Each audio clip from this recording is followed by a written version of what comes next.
Gledalke in gledalci, pozdravljeni v županovem kabinetu. Smo na obisku v Ivančni Gorici, več o aktualnem dogajanju v občini nam bo povedal župan Dušan Strnad. Gospod župan, hvala za gostoljubje. Hvala lepa in dobrodošli v Ivančni Gorici. No, začniva kar na zadnji seji občinskega sveta, kjer so se svetniki med drugim seznanili s projektom kulturno-upravnega centra. Ta bo zrasel na mestu sedanjega kulturnega doma in tržnice. Zakaj ste se odločili za ta projekt? Kakšna bo končna podoba kulturno-upravnega centra in kdaj bo zgrajen?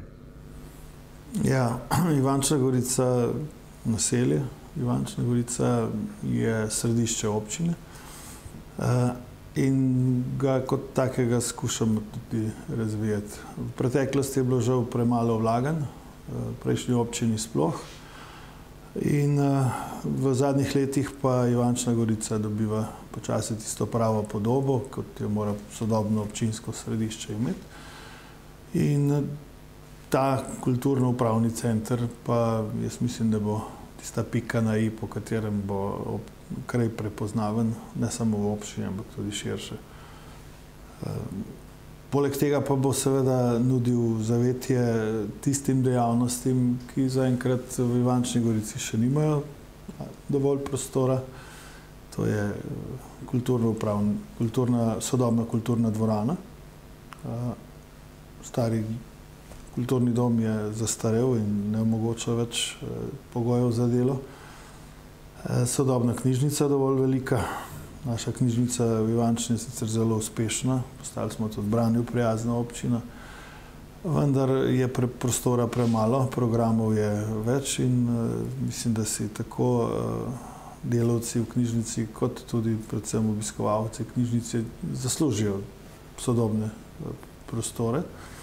No in pa občinska uprava deluje v najeti stavbi, ki ni bila za to grajena in počasi po 25 letih je prišel čas tudi, da se tako uslužbencem kot tudi občanom, ki naše usluge koristijo, ponudijo boljši prostori. Bo pa seveda v tem kulturno-upravnem centru še veliko drugih dejavnosti, prostorov in projekt, ki je nekako bil predstavljen in je zmagovalni na natečaju.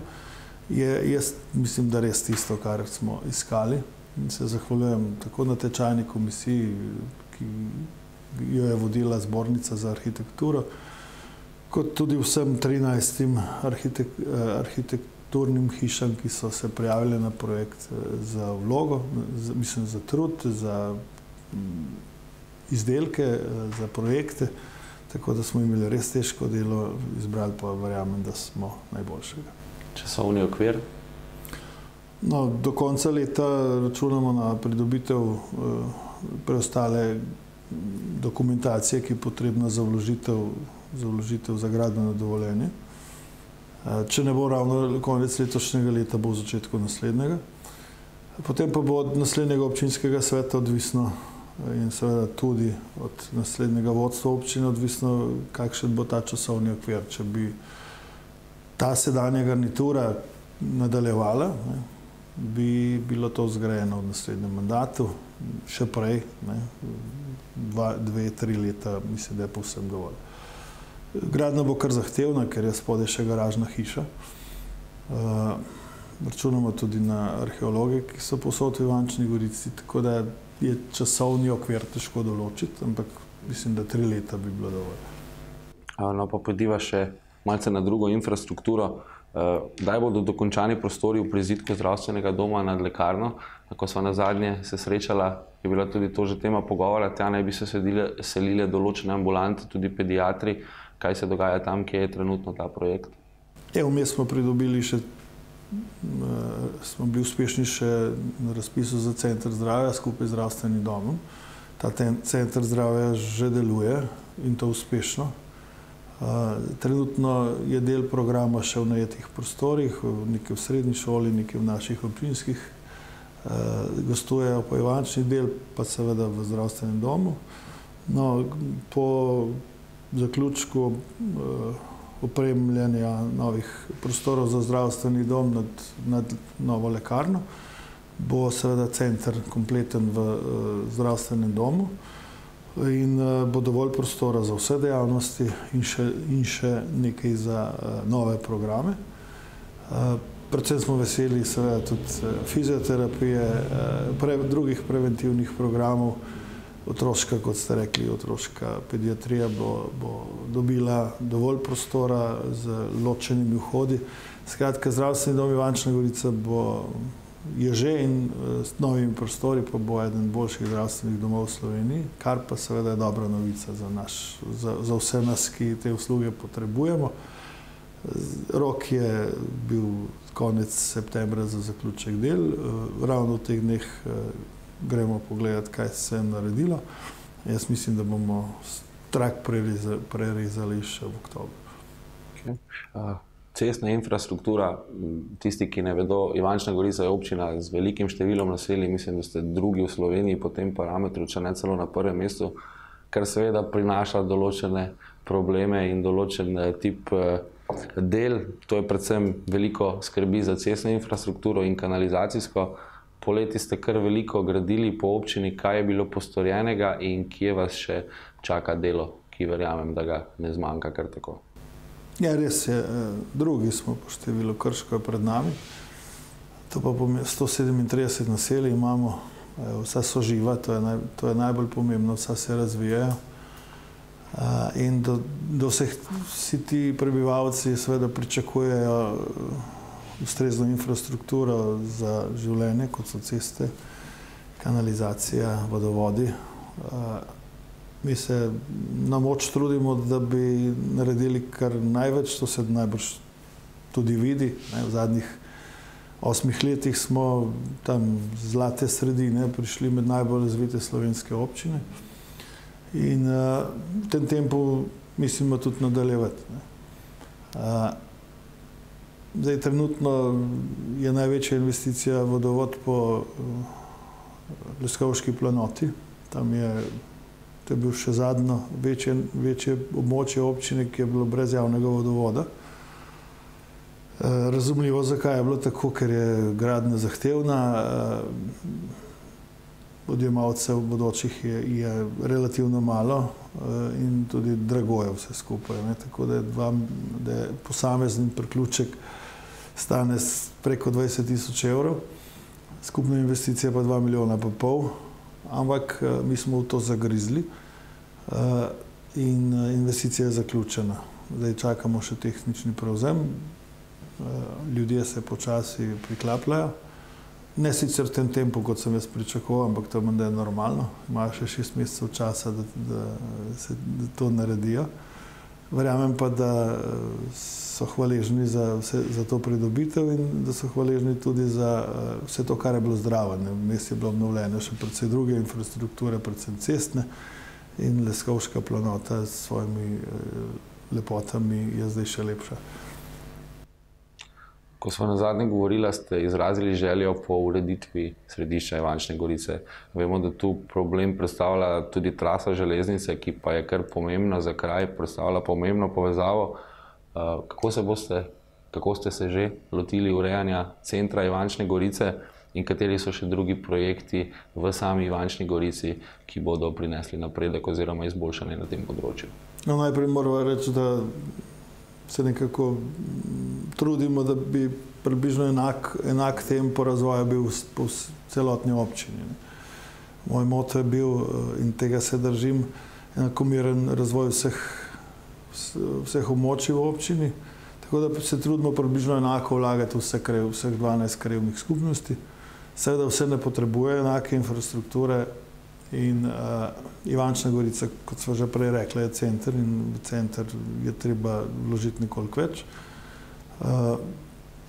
Zato, ker vsi gravitiramo na center in tukaj se potem pojavlja pritisk na infrastrukturo, predvsem cestno.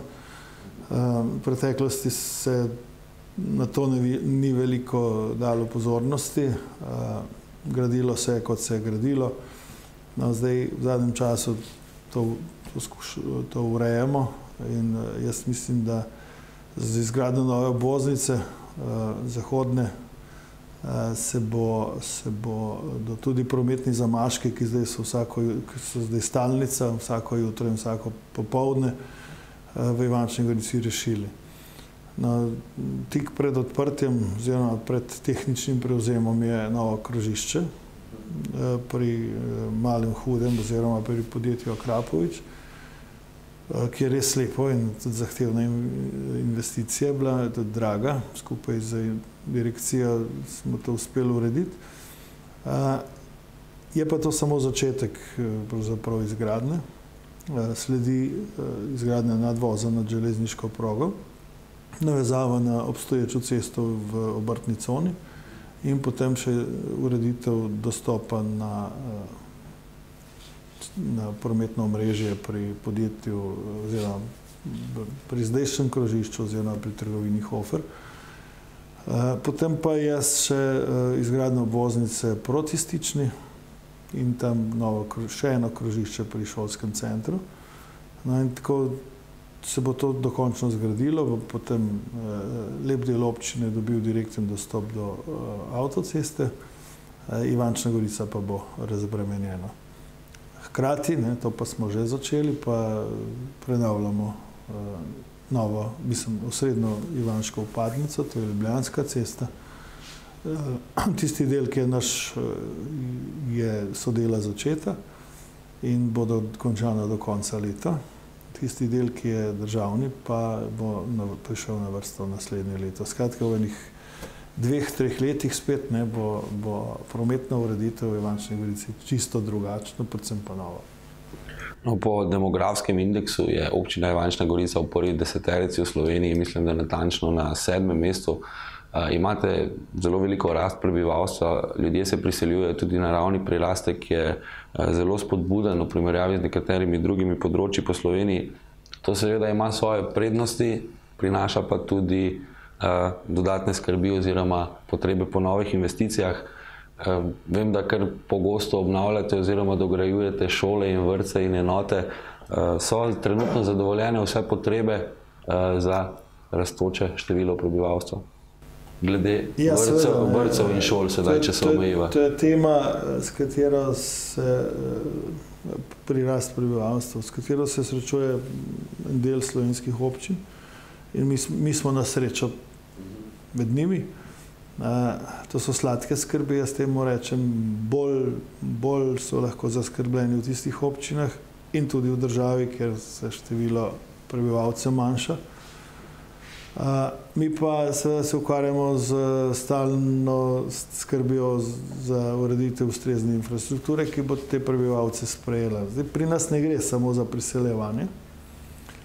Predvsem je važno, da ljudje ostajajo doma in da si gradijo hiše in seveda, da imajo otroke. Mi smo po številu otrok, novorojenih otrok v zadnjih letih napredovali.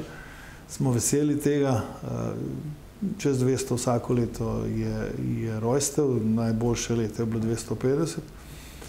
In seveda vse to, vsi ti novi prebivalci potrebujejo infrastrukturo, praviloma so mladi. In kot ste rekli, šole, vrtci so stalno na udaru. Zaenkrat smo uspeli prenoviti vse šole starejšega, vse objekte starejšega datuma z energetskimi sanacijami. Tudi letos smo končali 1 ali 2. In pa zgraditi nove. Zadnja večja investicija je bila pred 2 letoma, pred 3 leti v Zagradcu, nova šola, popolnoma nova. In ta je rešila velik del problemov z šolskim prostorom. Tako da za šole imamo, za osnovne šole imamo zaenkrat dovolj prostora. Seveda bodo ravnatelji rekli drugače, ampak zaenkrat stvari dobro tečejo, še posebej s tem prizidkom novi šoli v Višnji Gori. Tam smo pridobili tudi dovolj prostora in te potrebe pokrivamo. Več je težav z vrtci,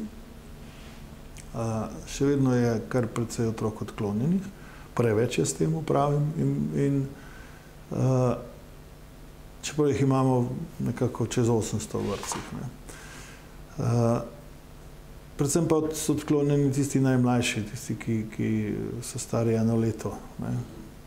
Vse ostalo nekako pride v vrtec, ta prva starostna obdobje pa ima starši še težave in to bo treba rešiti. To bo nekako treba rešiti, ker mamica mora v službo, nimajo varstva in je resen problem. Jaz to razumem, ker imam tudi doma sam podoben problem. No, ampak jaz mislim, da če povemo, da smo prišli iz dobrih 10 oddelkov v zadnjih letih na 39, se mi zdi, ali 38 v javnem vrtcu in da imamo še kar nekaj zasebnih, to nakazuje, da imamo resen namen to urediti. Seveda jaz sem tudi državni svetnik, član državnega sveta, vedno in povsod opozarjam na to, da je država ravna najmanj neodgovorno, ko te občine z izrazitim trendom povečevanja prebivalstva prepušča samim sebi. Zadnjih 8 let ni bilo nobenega razpisa za gradnjo šol ali vrtcev in če povem, da smo v času samostojne občine v šolske in vrtčevske prostore vložili približno 25 milijonov evrov in da je bilo 22 od tega občinskega denarja, ta podatek pove vse. Torej, jaz mislim, da bo morala država poleg skrbi, kako zadržati prebivalce v občinah, iz katerih je zdaj izrazit trend odseljevanja, imeti tudi pošteno skrb, kako pomagati občinam, ki nekako se srečujejo z izrazitim trendom povečevanja prebivalstva. To, da ljudje ostajajo doma, kot ste rekli, izobraževanje ima pri tem veliko vlogo, šole imajo pri tem veliko vlogo. Sedaj se potegujete oziroma ste oddali vlogo, izrazili interes, da bi bil na srednji šoli Josipa Jurčiča uveden nov program, to je program obdelovalca kovin. Takšen kader bi prišel prav tudi podjetjem, ki so nastanjena v občini, predvidevam, kje so trenutno ta prizadevanja, v kateri fazi? No, to, da ljudje ostajajo doma oziroma v domači občini, pomeni tudi, da imajo tudi pogoje za delo. Najprej morajo imeti službe. Zdaj mi imamo to srečo, da smo na dobri lokaciji, da do Ljubljane in do Novega mesta ni daleč, tako da se tudi precej naših občanov vozi na delo v te dve središči. Ampak vedno več jih pa dobiva delo doma. Imamo kar nekaj uspešnih podjetij, imamo tudi uspešno srednjo šolo Josipa Jurčiča z dolgoletno tradicijo, ki pa se v zadnjem času srečuje, tako kot najbrž vse srednje šole, z zniževanjem interesa po vpisu. No, mi bi jo na vsak način radi ohranili in zato skušamo prisluhniti tudi potrebam domačih gospodarstvikov in šole. No, in nekako je ravno z gospodarstva, z podjetja Livar in Krapovič prišla želja po tem, da bi nekako bilo dobro v njihovi bližini ustvariti program oziroma dobiti program, ki bi omogočal, da dobijo kvalificirane delavce. Zdaj trenutno tega pač ni možno in jih sami priučujejo in seveda za to porabijo preveč časa in tudi denarja. Mi smo povprašali še ostale podjetja, ki bi jih utegnil zanimati ta program. Naleteli na izjemno dober odmev. Moram reči, da so na ta prvi sestanek prišli predstavniki podjetij tudi iz sosednjih občin, iz Trebnjega, Grosuplja, Dobre Polja. In nekako smo našli skupni jezik tudi z Gospodarsko zbornico Slovenije. Trenutno smo v pripravi predloga, nismo ga še oddali na ministrstvo.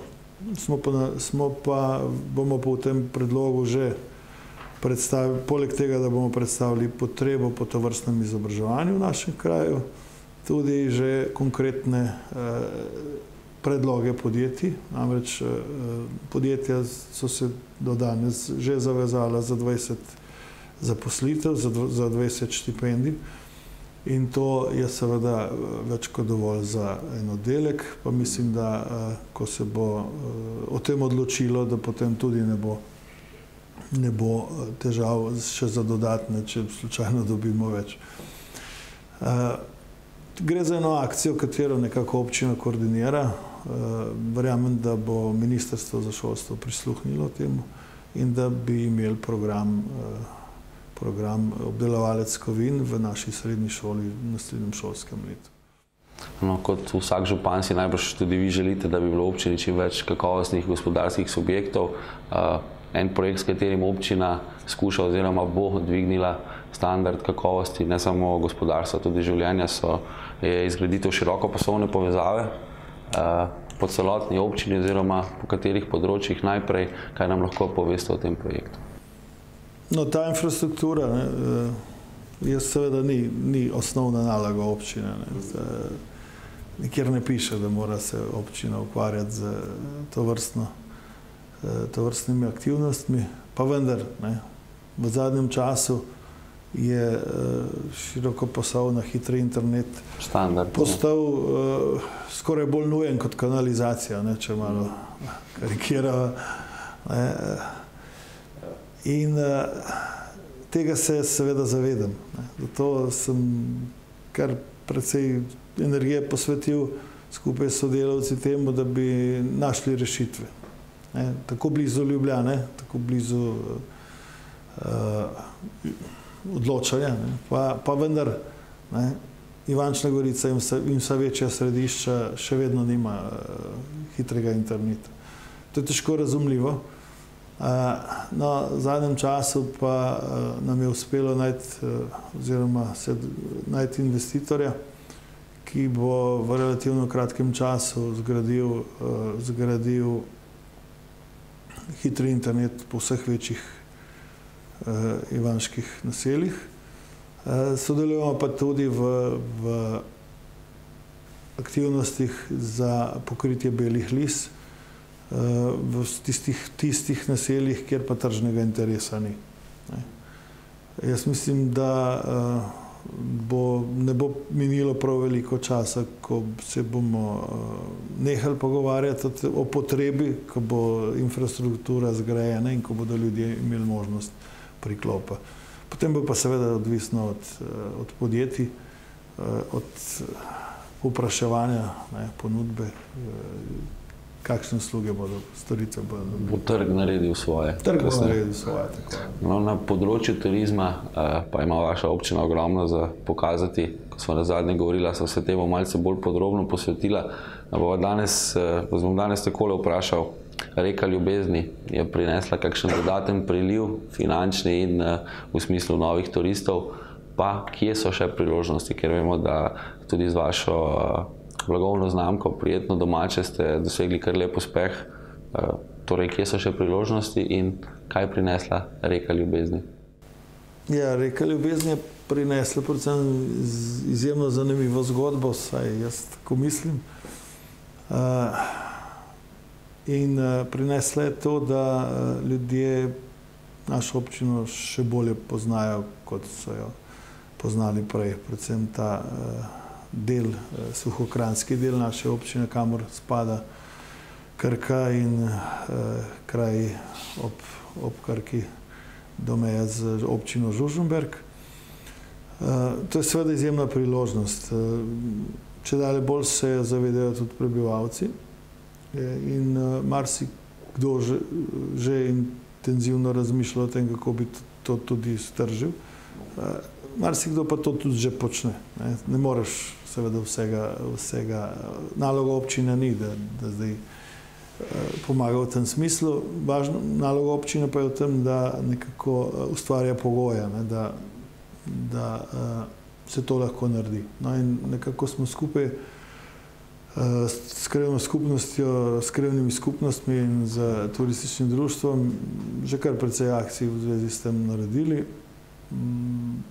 In seveda tudi z avtorji oziroma z producenti nadaljevanke, pa načrtujemo še kar nekaj aktivnosti. Naš zavod Prijetno domače bo seveda tukaj moral imeti tudi vodilno vlogo. Odgovarjati bo treba tudi na malo manj ljube plati te nadaljevanke, kot je izjemen pritisk na infrastrukturo, ki je seveda ljudje do sedaj niso bili vajeni. Tukaj se pojavlja tudi varnostni vidik, no, ampak jaz mislim, da stvari dobro kažejo in da bomo uspešni. Še posebej zato, ker izgleda, da se bo nadaljevanka še snemala v teh krajih in to je seveda izjemna priložnost, ki je ne velja zamuditi. Kje so še druge priložnosti v turizmu? Imate kar precej pestro ponudbo, kje se lahko še odpirate, kje vi osebno vidite možnost? No, zdaj tisti, ko bolje poznajo to nadaljevanko, menda se ravno zdaj pogovarjajo o gradnji hotela. Tudi v nadaljevanki moram reči, da to je tudi v realnem življenju naša dolgoletna želja, da bi našli investitorja, ki bi na območju občine postal objekt z dovolj prenočitvenimi zmogljivostmi. Trenutno se lahko, sicer jih nekaj je, pa vendar ne dovolj in se moramo zanašati na te enodnevne goste, ki zjutraj pridejo, zvečer pa gredo nazaj v druga središča. Drugače pa občina svojo bogato, kulturno, naravno dediščino ima kaj pokazati. Tudi lahko zadržimo gosta, kot sem rekel, več kot en dan. In na področju turizma je to ena glavnih nalog v prihodnje. No, del bogate kulturne dediščine občine je tudi čebelarstvo. Ivančna Gorica bo leta 2020 gostila 11. mednarodno srečanje mladih čebelarjev, ki sicer pod okriljem Mednarodnega centra za mlade čebelarje je vsako leto v drugi državi, torej čez 2 leti ga bo gostila Slovenija. Čebelarstvo ima v občini dolgo in bogato tradicijo. Mislim, da je ni občina v Sloveniji, ki se lahko pohvali s takšno čebelarsko tradicijo. Kaj lahko omenjeni dogodek, torej to mednarodno srečanje mladih, prinese občini za samo prepoznavnost, za samo življenje v občini in tudi za razvoj te panoge? No, jaz sem vesel, da nam je uspelo skupaj s Čebelarsko zvezo to pridobiti, oziroma da nas je Čebelarska zveza Slovenija prepoznala kot partnerja v tem projektu. Sicer s Čebelarsko zvezo sodelujemo že kar nekaj časa in intenzivno pa zadnji 2 leti, ko smo nekako se dogovorili, da skupaj pripravimo praznovanje Svetovnega dne čebel. To je bilo letos v Višnji Gori in v tem dogodku smo seveda odprli park medovitih rastlin, učni čebelnjak in pa predvsem pomnik Kranjski sivki, ki je rojena v naši občini, v Podsmreki, v gradu Podsmreka, blizu Višnje Gore. In s tem smo dali jasno vedeti, da je Kranjska sivka slovenska, naša, in da je to seveda tudi priložnost za Višnjo Goro in tudi za občino, da na tem ne samo nekaj naredi, ampak da tudi nekaj zasluži. Namreč v naslednjih 2 letih bomo nadaljevali projekt v Višnji Gori s prenovo stare šole v muzej Kranjske oziroma v hišo Kranjske čebele, v katerem bo seveda vse o Kranjski sivki in pa v katerem bo tudi izjemno zanimiva vsebina, druga vsebina, nekako izhodišče za turistični razvoj, za turistične oglede v občini Ivančna Gorica. Predvsem pa, kot sem rekel, se bomo še bolj posvetili Kranjski sivki. Zdaj delamo na tem, da bi v tej zgradbi pridobili tudi del mislim, da je Svetovne čebelarske akademije, ki je Slovenija ustanovila letos, in to predvsem na vzgoj matic Kranjske sivke. In tako bomo lahko rekli, ne, da svet, tako kot baron Ronšic pred stoletjem in še nekaj, ne, skoraj 200 leti, ki je ponesel kranjsko sivko v svet in je nekako oče te kranjske sivke, tako bomo mi, ne, zdaj spet oživili to trgovanje. To je pač ideja. Hiša Kranjske čebele v Višnji Gori je seveda izjemna priložnost tudi za sam razvoj oziroma za ponovno obnovo nekdaj sijočega mesta, ki je letos praznovalo 540 let mestnih pravic, in tudi za domače čebelarje. Jaz sem vesel, da obe čebelarski društvi in njeni člani ta projekt podpirajo in v njem intenzivno sodelujejo. In to tekmovanje, ne, čez 2 leti, ko bo prišlo v Slovenijo 50 držav iz celega sveta, bo seveda imenitna priložnost, da pokažemo, kaj smo, kaj imamo na področju čebelarstva in tudi za spodbuditev predvsem mlajše populacije, da se še naprej ukvarja s čebelarstvom, roko na srce. Tako kot večini drugih aktivnostih prevladujemo predvsem starejši. Ne? Če pa hočeš naslediti tudi v čebelarstvu in če hočeš, da ta panoga gre naprej, je treba nujno pritegniti mlade čebelarje. In pri nas je kar nekaj mladih čebelarjev. Tudi imamo krožke po šolah, ki so zelo uspešni. Tako da, evo, jaz še malo pa bom čebele nabavil. V teoriji vem že veliko. Moram reči, da mi je panoga všeč in počakajmo, da bomo videli. No, ena od panog, v katerih pa mladina vendarle prevladuje, je šport, se ga bova dotaknila zelo na hitro. V občini je šport zelo dobro podprt, pa se zdaj ne bova delala raznih primerjav. Vprašal vas bom samo takole. Sviš je v prvi ligi, bo ostal v prvi ligi? Ja, mi smo prepričani, da bo. Po začetnem uspehu sicer nekaj malo manj, ampak to po mojem je normalno. Predvsem pa je pomembno, da ima Sviš spet izjemno močan pogon za mladinski pogon, da ima veliko ekip, ki so zelo uspešne v nižjih kategorijah, in to je garancija, da bo Sviš, ki pomeni Šentvid, Višnja Gora, Ivančna Gorica in Stična, me velikokrat sprašujejo, zakaj je Sviš, ne? Da bo Sviš uspešen še dolga leta, in zahvala ljudem v klubu, ki se ukvarjajo s vzgojo mladih, tako kot se moramo zahvaliti vsem trenerjem, prostovoljnim delavcem, da gojijo panoge, ki jih pač v naši občini ni malo, in da mladim nudijo priložnosti, na njih pa je, ali jih izkoristijo. Greva še malce na politični parket. Imamo novo vlado, oziroma svežo vlado, če lahko tako rečemo. Kakšen je vaš komentar rezultatov volitev? Vaša stranka je dobila daleč največ glasov.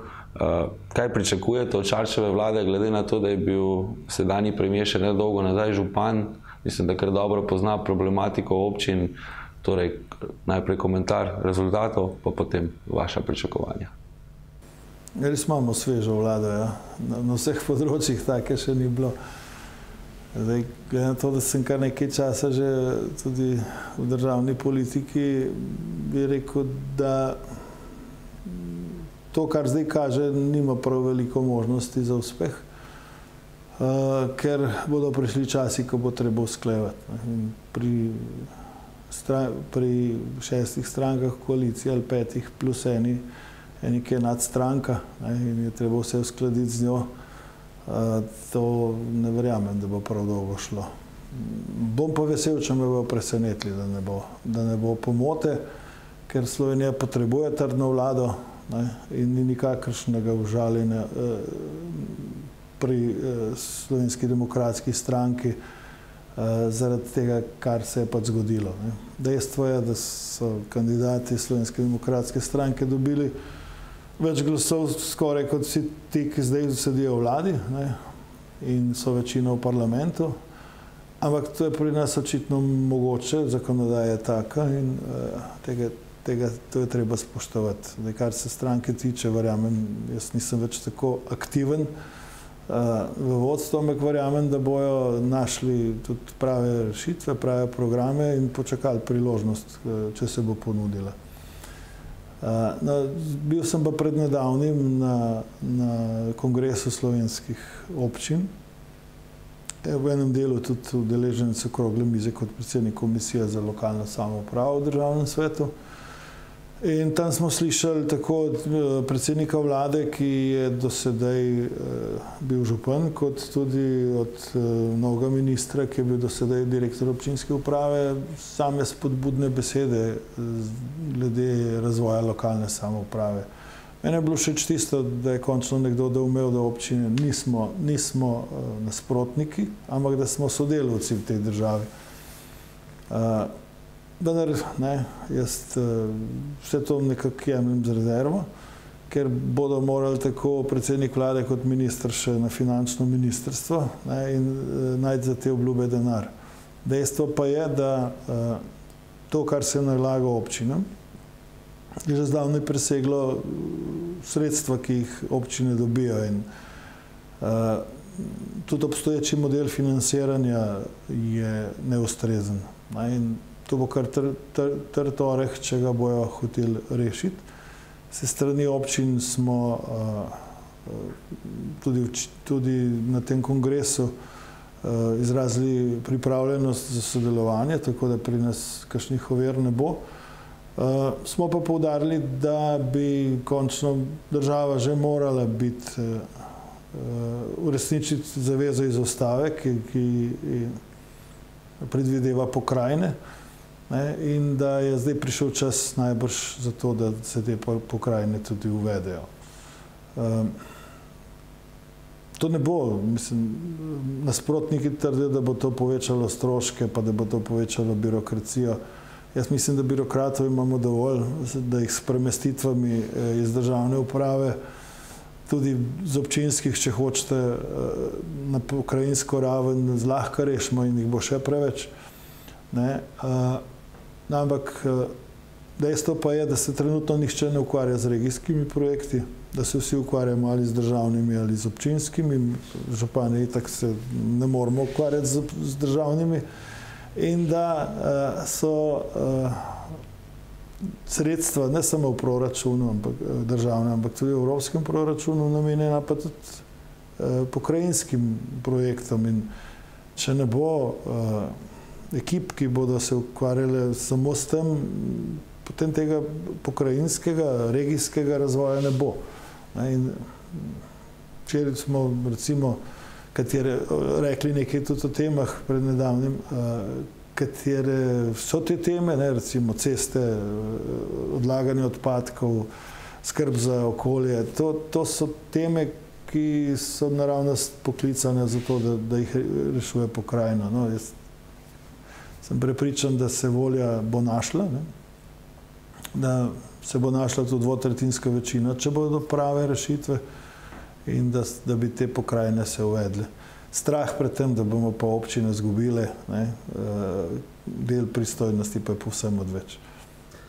18. novembra greste po nov mandat. Kaj je glavna motivacija, kaj vas najbolj motivira za delo, ko zjutraj vstanete in se takole vprašate, kaj je tisto, kar vas žene naprej, kaj vam daje največ energije? Ja, to se velikokrat tudi jaz vprašam, moram reči. Zdaj, mislim, da je županski mandat 4-letni kratek. Dolg in kratek, kakor se vzame, ampak za izvedbo nekaj resnih programov in za to, da obrneš neke stvari, potrebuješ več časa. Ne pa preveč, da se ne bo narobe razumljeno. In mi smo zdaj ravno v enem intenzivnem razvojnem ciklu. Imamo odprtih kar nekaj projektov, za katere se seveda en del so udeleženi tudi sam in bi bilo skoraj neodgovorno, da jih ne dokončamo. Nekaj sva jih že govorila v tej oddaji o njih, nekaj jih je seveda še v načrtu. Jaz to energijo še imam, tudi voljo, če pa bodo volivci odločili za to drugače, pa verjemite, ne bom prav nič užaljen. Se bom pa vprašal, kaj sem delal narobe. Gospod župan, hvala lepa za ta prijeten pogovor. Hvala lepa vam za obisk in dobrodošli v Ivančni tudi kdaj drugič. Hvala. To je bilo vse iz kabineta ivanškega župana. Hvala za pozornost in srečno.